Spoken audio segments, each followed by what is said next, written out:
ಹೇಗೆ ಶಾಸ್ತ್ರಗಳು ಈ ರುದ್ರ ಪಠನದ ರುದ್ರ ಮಂತ್ರಗಳ ಮಹತ್ವದ ಬಗ್ಗೆ ನಮಗೆ ತಿಳಿಸ್ತಾ ಇವೆಯೋ, ಇದರಿಂದ ನಮಗೂ ಈ ಲೋಕಕ್ಕೂ ಸಿಗುವಂತಹ ಶ್ರೇಯಸ್ಸಿನ ಬಗ್ಗೆ ಶಾಸ್ತ್ರಗಳು ನಮಗೆ ತಿಳಿಸ್ತಾ ಇವೆಯೋ, ಅದೇ ರೀತಿ ಇದನ್ನು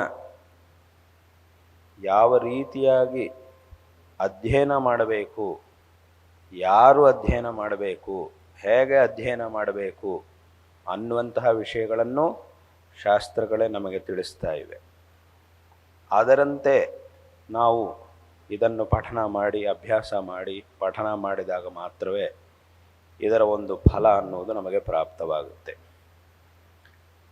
ಶಾಸ್ತ್ರಗಳಲ್ಲಿ ಹೇಳಿದಂತಹ ನಿಯಮಗಳನ್ನು ಬಿಟ್ಟು ನಾವಿದನ್ನು ಪಠನ ಮಾಡಲಿಕ್ಕೆ ಹೋದರೆ ಅದರಿಂದ ಇದರ ಫಲ ಸಿಗುವುದು ಬೇರೆ ವಿಷಯ, ಅದರಿಂದ ವಿರುದ್ಧವಾದಂತಹ ಫಲಗಳನ್ನು ನಾವು ಮತ್ತು ಈ ಲೋಕ ಎರಡೂ ಸಹ ಪಡೆಯಬೇಕಾಗಿ ಬರುತ್ತೆ.